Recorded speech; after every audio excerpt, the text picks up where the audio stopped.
E aí, pessoal, tudo certo com vocês? Aqui é o professor Denilson Seixas, bem-vindos ao canal. Hoje o assunto é Era Vargas. Então, o Getúlio Vargas chega em 1930 ao poder, mas é claro que a gente vai fazer uma visitinha ao passado ali para ver como é que o Brasil estava organizado politicamente. Em 1889, inicia a chamada República Velha, que vai até 1930. Neste período da República Velha, o Brasil, então, tem, por exemplo, ali o coronelismo, que é o poder local. Em várias regiões do Brasil, existe uma liderança que vai dominar a cena política e vai fazer com que seus funcionários votem no candidato de seu interesse. E aí, então, também vem outra característica da República Velha, que é o voto de cabresto, ou seja, o voto forçado. Então, as pessoas, como o voto é aberto, as pessoas são pressionadas a votar no candidato do interesse do coronel. Outra característica importante da República Velha é o poder das oligarquias paulista e mineira, que é a política do café com leite. Então, ocorre nesse momento, nessa transição de 1929 para 1930, eleições. E nesse momento seria o momento de um mineiro assumir, né, conforme a política do café com leite. Mas os paulistas não deixam. E colocam como candidato um paulista. E ele vence, então, as eleições. Ocorre, então, que os mineiros, insatisfeitos com essa situação, vão fazer uma aliança com políticos da Paraíba e do Rio Grande do Sul. Vão formar, então, a Aliança Liberal, colocando, então, o Getúlio Vargas, né, formando, então, esta junta, colocando Getúlio Vargas como candidato. Ocorre que, então, o paulista vence a presidência, né, o Júlio Prestes, vence as eleições e assume a presidência.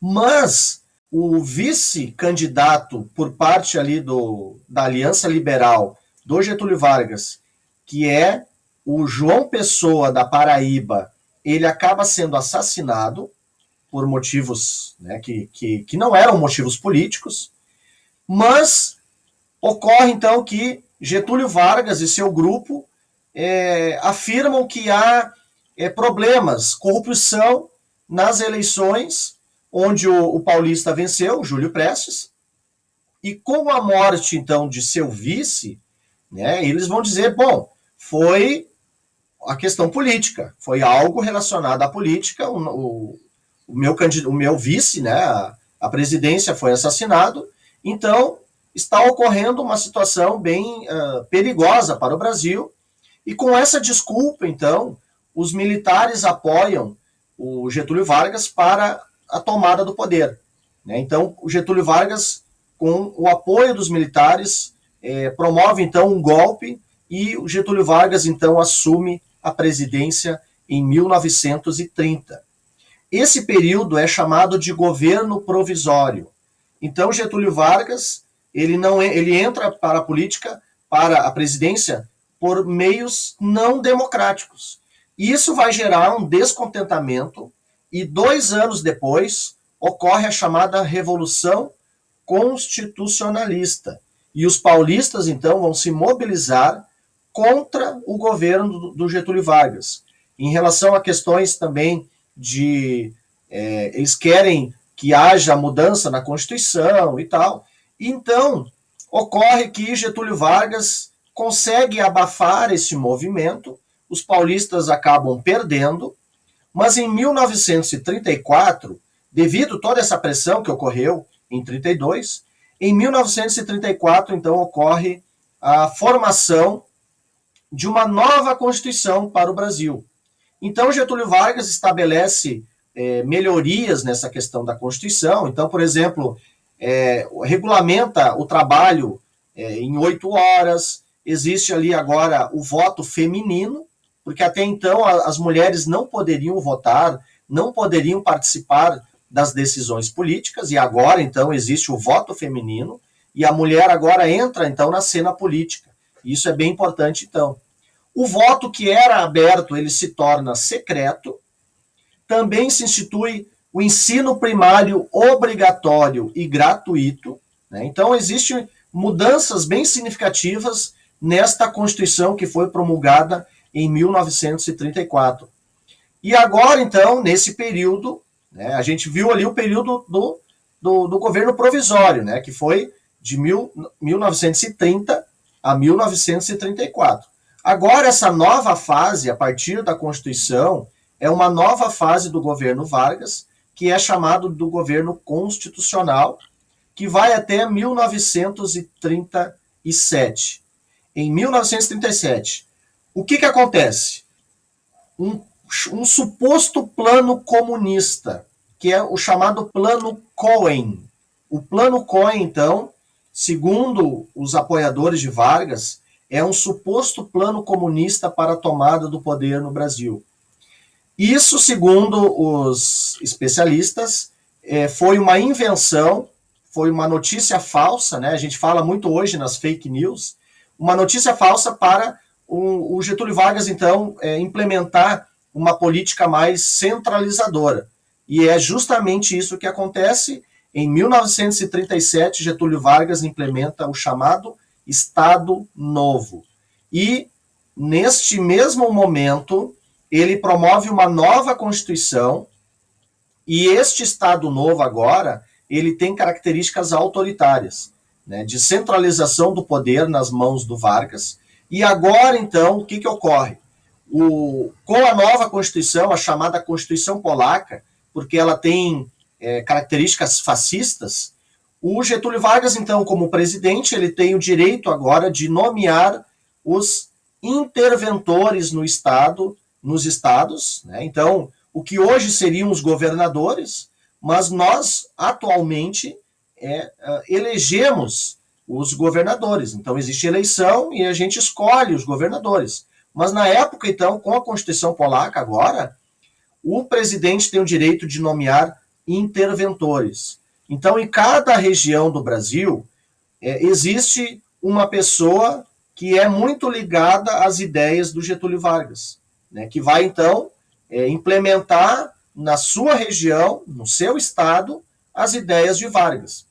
Também a justiça eleitoral e partidos políticos foram extintos nesse momento. Houve a censura aos meios de comunicação, a proibição dos direitos de greve e a previsão de pena de morte para crimes políticos. Então, isso mostra, né, como essa Constituição de 1937 foi bem autoritária. Neste momento do Estado Novo, vão surgir dois grupos distintos ali. Um com características fascistas, que é a Ação Integralista Brasileira, ligada a Plínio Salgado, que tem como grito de guerra o Anauê, e tem como símbolo o sigma, né, que representa, então, ali a questão de uma questão de uma unidade, vamos dizer assim, e que haveria, então, um Brasil integral, né, baseado nesta união das menores medidas, das menores proporções, que vão se unir e formar o Brasil integral, então. Em outro lado, tem também a formação de um grupo comunista, que é a Aliança Nacional Libertadora, liderada por Luiz Carlos Prestes. Então, tem um cunho comunista, né? Então, esses dois grupos aí vão surgir durante esse período da era Vargas também, certo? Bom, outra questão importante relacionada à questão do Estado Novo foi a implementação de um nacionalismo exacerbado. O que isso significa? Significa que algumas pessoas, por exemplo, não poderiam falar, a língua estrangeira estava proibida, então muitas pessoas que estavam, por exemplo, no interior, que falavam um dialeto ligado à sua origem, né? Por exemplo, os alemães, os italianos ali, que eram colonos, né? Que viviam em regiões bem distantes dos centros urbanos e que muitas vezes não falavam ainda o português, falavam mais o dialeto, né, deles, de origem deles. Então, eles também foram proibidos de falar a língua estrangeira, né? Então tinha que falar a língua portuguesa. Outra coisa importante sobre a questão da educação nas escolas. A educação física, por exemplo, ela foi desenvolvida para tornar as pessoas com uma prática militar, né? A ideia era formar pessoas para ser soldados, vamos dizer assim, que pudesse ter uma condição física apropriada para uma eventual guerra, algo nesse sentido também, certo? Bom, nesse período está ocorrendo aí a Segunda Guerra Mundial, e o Brasil é governado por Getúlio Vargas. Ele inicialmente fica em cima do muro, mas depois ele adota, então, uma medida de ficar ao lado dos aliados, porque ele quer o apoio dos americanos para investir aqui na industrialização do Brasil. Então, o Getúlio Vargas ele sai desta neutralidade e apoia, então, os Estados Unidos e os aliados na guerra, e com isso, então, ele consegue apoio para os investimentos que ele quer aqui no Brasil. Mas, em contrapartida, ele está vivendo aqui no Brasil, ele está adotando um regime autoritário, muito semelhante ao que está ocorrendo na Europa com o fascismo e o nazismo. Então, esta política do Getúlio Vargas, do Estado Novo, acaba entrando em ruínas, entrando em decadência, porque agora o que se está se pensando, né? Está se pensando em que a democracia tem que se fortalecer e não mais uma política de cunho fascista. Então, aos poucos, o Estado Novo vai enfraquecendo e Getúlio Vargas, então, sai do poder em 1945, então, certo? Então, esta era a primeira fase do Getúlio Vargas.